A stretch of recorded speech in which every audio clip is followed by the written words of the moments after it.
बिस्मिल्लाहिर्रहमानिर्रहीम। Class 10th। बेटा आज 22 जुलाई 2020 वेडनेसडे तो हमने चैप्टर नंबर 5 बायोकेमिस्ट्री स्टार्ट करना है। तो इसमें सबसे पहले हम इंट्रोडक्शन की बात करते हैं।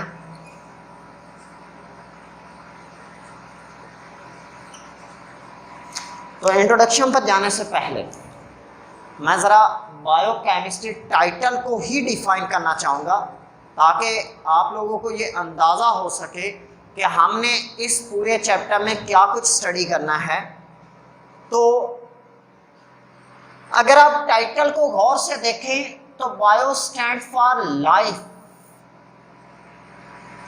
केमिस्ट्री आपको पता है ब्रांच है साइंस की,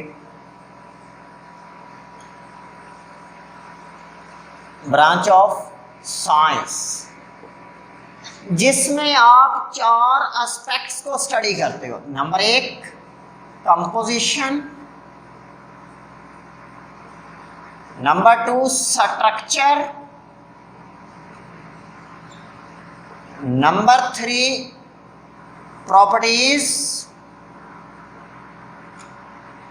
number 4 and last one is changes in properties.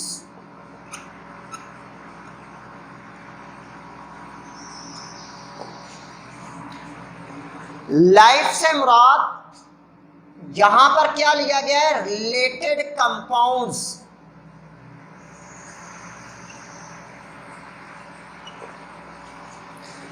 Life के रिलेटेड कंपाउंड्स जो होते हैं उनकी कंपोजिशन, उनका स्ट्रक्चर, उनके प्रॉपर्टीज और उनके प्रॉपर्टीज में होने वाली तब्दीलियों का मुताला करने वाली ब्रांच बायोकेमिस्ट्री कहलाएगी।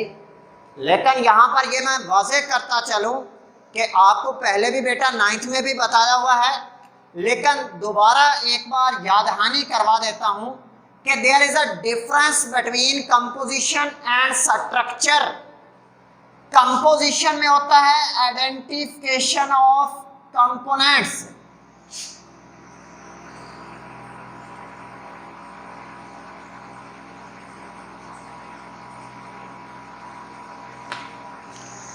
आप जस्ट ये मालूम करते हो कि कौन कौन से एलिमेंट्स मौजूद हैं। स्ट्रक्चर में आप अरेंजमेंट ऑफ कंपोनेंट्स की बात करते हो।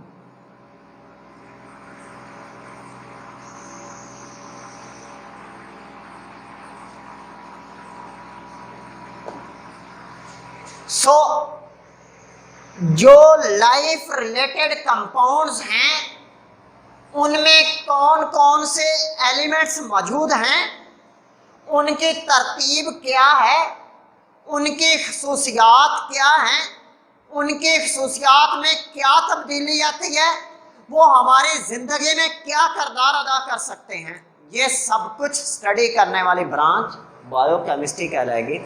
यहाँ पर मैंने लफ्ज़ रिलेटेड भी लिखा, उसको भी ज़रा डिफ़ाइन कर देना चाहिए कि रिलेटेड कंपाउंड से मुराद 2 तरह का रिलेशनशिप हो सकता है कि वो biological compound structural role play कर रहा हो, और हो सकता है वो biological compound functional role play कर रहा हो। स्ट्रक्चरल रोल भी हो सकता है और फंक्शनल रोल भी हो सकता है।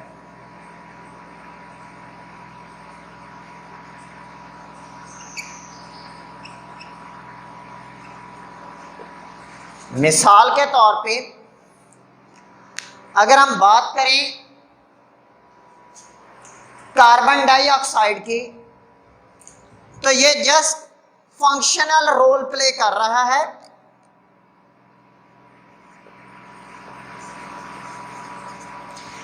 इस का किरदार हमारी बॉडी में कोई एज सच स्ट्रक्चर बनाने में नहीं है, सिर्फ फंक्शनल रोल है।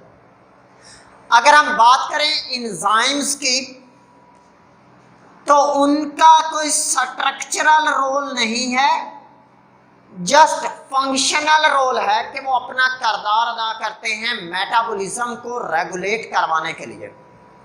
लेकिन एज सच कुछ ऐसे कंपाउंड्स होते हैं जिनका स्ट्रक्चरल रोल भी होता है, प्रोटीन्स वगैरह, जैसा कि हमारे नाखून हैं, ये प्रोटीन से मिलकर बने होते हैं। सो प्रोटीन का स्ट्रक्चरल रोल हो गया, लेकिन एज सच हमारे एंजाइम भी बजाते खुद प्रोटीन इन नेचर होते हैं। आपको छठा चैप्टर बायोलॉजी वाला स्टूडेंट्स को ज़्यादा समझ आ रही होगी, उन्होंने छठा चैप्टर पढ़ा था 9th में बायोलॉजी के अंदर एंजाइम्स वाला, कि वो एक फंक्शनल रोल प्ले करने वाले मॉलिक्यूल्स होते हैं, वो ऑर्गेनिक इन नेचर होते हैं, प्रोटीन इन नेचर होते हैं, तो इसलिए ये उनका फंक्शनल रोल था। सो अब मैं अगर प्रॉपर बायोकेमिस्ट्री को डिफाइन करने की कोशिश करूं, तो जो हमने इस पूरी एक्सप्लेनेशन से बात सीखी है वो ये है कि branch of chemistry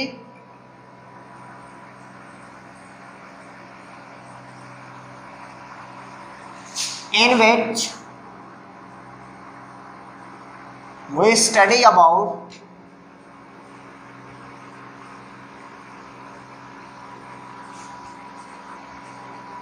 biological molecules,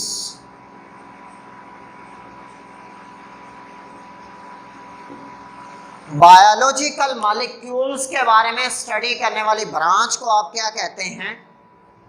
biochemistry कहते हैं। These biological molecules are further divided as structural, functional, or on the basis of their weight they can be classified as micro and macro molecules. Micro भी हो सकते हैं और macro भी हो सकते हैं। माइक्रो मैंने अभी बोला कि जिनका मोलेकुलर वेट कम होता है, लो मोलेकुलर वेट वाले,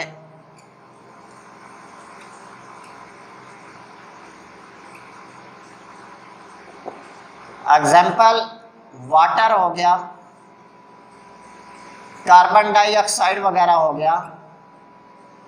जबकि मैक्रो हाई मोलेकुलर वेट,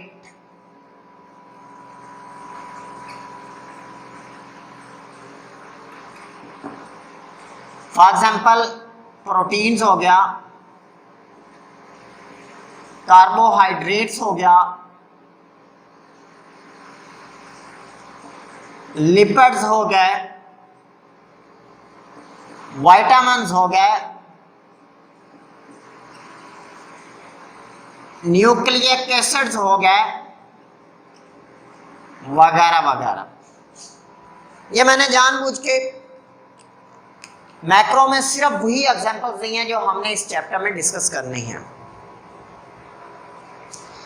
तो यहाँ पे अगर आप गौर करें तो आपकी बुक में इंट्रोडक्शन के एक पैराग्राफ दिया हुआ है, ज़रा मैं उसको एक बार रीड कर दूँ ताकि कोई बात रह गई हो तो वो क्लियर हो जाए कि बायोकेमिस्ट्री एक ऐसी फील्ड है जिसने मौजूदा दौर में बहुत ज़्यादा अहमियत हासिल की है।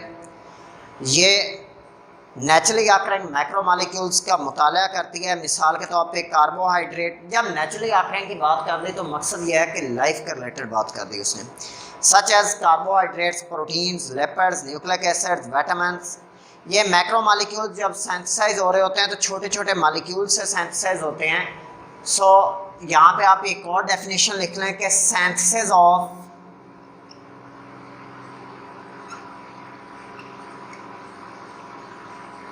macromolecules from micromolecules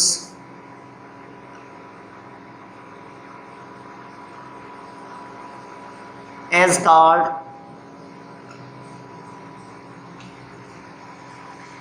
anabolism।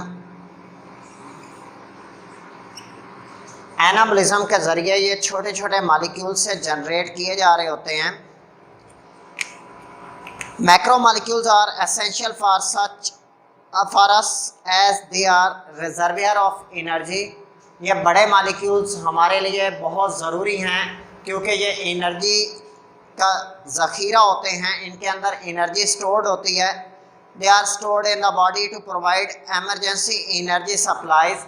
ये बॉडी के अंदर स्टोर होते हैं, किए जाते हैं मैक्रोमोलिक्यूल्स, ताकि एमरजेंसी सिचुएशन में इससे एनर्जी हासिल की जा सके। They help us to work during tough times. कोई भी मुश्किल वक्त में जो एमरजेंसी सिचुएशन में काम करना होता है उसके लिए ज़्यादा एनर्जी की ज़रूरत होती है, तो उस वक्त ये एमरजेंसी एनर्जी सप्लाई करते हैं। Proteins not only provide us energy, they help us stay strong by forming new bonds and muscular tissues. ये स्ट्रक्चर की बात कर रहा है, पहले उसके फंक्शन के बता रहा था, अब वो कह रहा है कि प्रोटीन सिर्फ और सिर्फ फंक्शन ही अदा नहीं करता कि उससे हमें एनर्जी हासिल होती है वगैरह वगैरह जिससे हम अपनी लाइफ एक्टिविटीज़ को चलाते हैं, बल्कि ये हमारे बॉडी के अंदर स्ट्रक्चरल रोल भी रखता है जिससे मसल्स और टिश्यूज़ वगैरह बनते हैं। Transmitting genetic information from generation more over protein protect us against the disease. Protein हमें बीमारियों के ख़िलाफ़ क़ुव्वत मुदाफ़ियत पैदा करने में भी मदद देती है। न्यूक्लिक एसिड रिस्पॉन्सिबल होते हैं नस्ल दर नस्ल खसूसियात को आगे मुंतकिल करने में। तो ये इंशाल्लाह हम डिटेल में स्टार्ट करेंगे कल। कार्बोहाइड्रेट पहले बायोलॉजिकल मॉलिक्यूल की हम डिस्कशन करेंगे। यहाँ तक बेटा अगर किसी का भी कोई सवाल हो तो आप लोग मुझसे इनबॉक्स में पूछ सकते हैं। शुक्रिया बेटा, अल्लाह।